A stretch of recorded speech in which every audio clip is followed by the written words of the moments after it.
Emotions. Emotions. Oh boy, emotions. From the very young age, we learn emotions. We teach our kids different emotions. I remember teaching both of my girls when they were little. There was a show called Daniel Tiger. And my younger one, she loved it. She used to watch it every day. And through that show, their purpose was to teach kids emotions, learn to teach kids emotions. And to a certain extent, it was needed.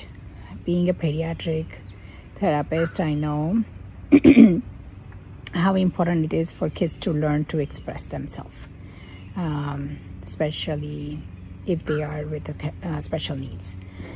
So we are not going to go that much in detail right now. It's a very short video that I wanted to record. Of course, we can focus on parenting aspect and spirituality, that how we can be a parent if we're walking on a spiritual path.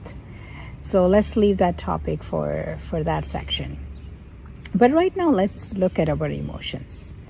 We're full of thoughts and emotions. The thought comes and then emotion comes right after. Those emotions can be so many. Happiness, joy, bliss, anger, sadness, loneliness, depression, you name it. And some of those might be medical conditions like depressions, and I'm not denying those, and I'm not going in that aspect. But I'm just talking about our day-to-day emotions. If something happens our way, we get happy. If something doesn't happen our way, we get sad, or we start getting expectations. We expect certain things certain ways. And if it doesn't go, our emotion starts coming up. So are they really necessary? And do they help us in our spiritual path, or are they the obstacles? And through my journey, what has been taught to me that it's absolute obstacle in our journey. Whether those emotions are coming because of the situation or the people. Sometimes in adulthood, we go through emotions of guilt. I can state that sometimes if I get busy with work and don't have enough time for my girls, I feel guilty.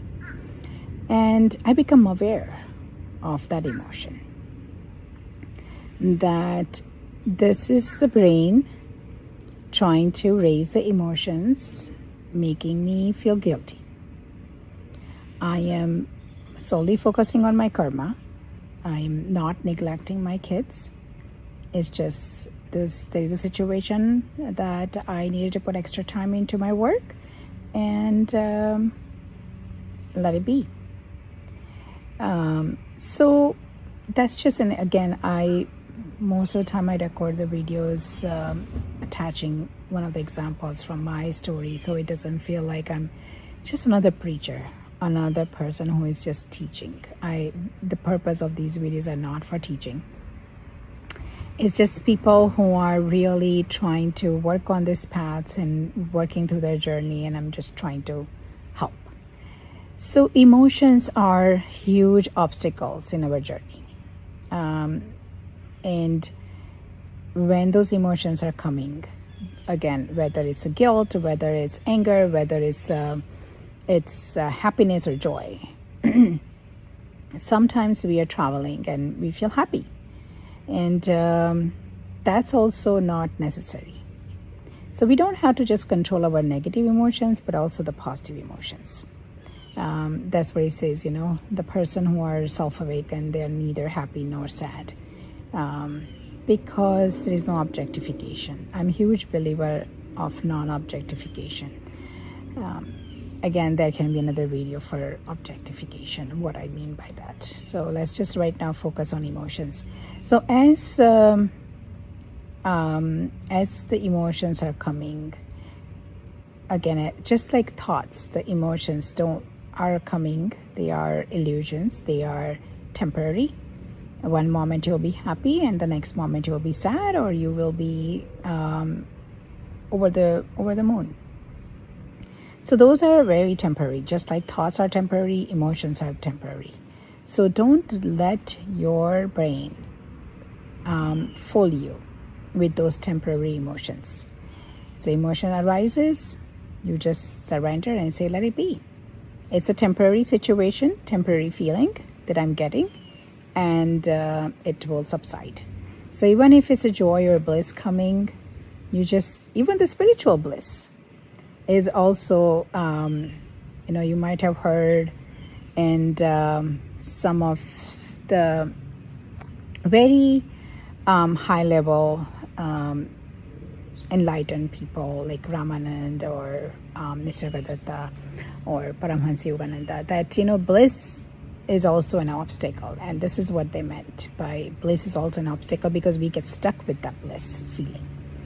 And it's explained very nicely in koshas, like how different koshas are structured, like physical, mental, and then there is a bliss, and then there is the really Atman, which is the consciousness. So we feel bliss, and again, I'm not going to go into it in detail right now.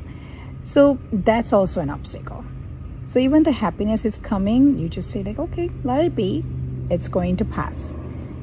Once you learn to let go of happiness, then you will learn to let go of the sadness.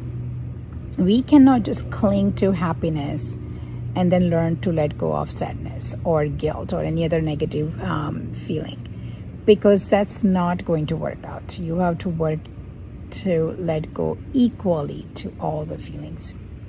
Now, what's going to happen if you let go of everything, all the emotions? You're going to feel emotionless, and then you're going to feel like you're not human, and then you will go through the sadness, because now you're going to feel void, because you don't have emotions. You're not clinging to your emotions. I should correct myself.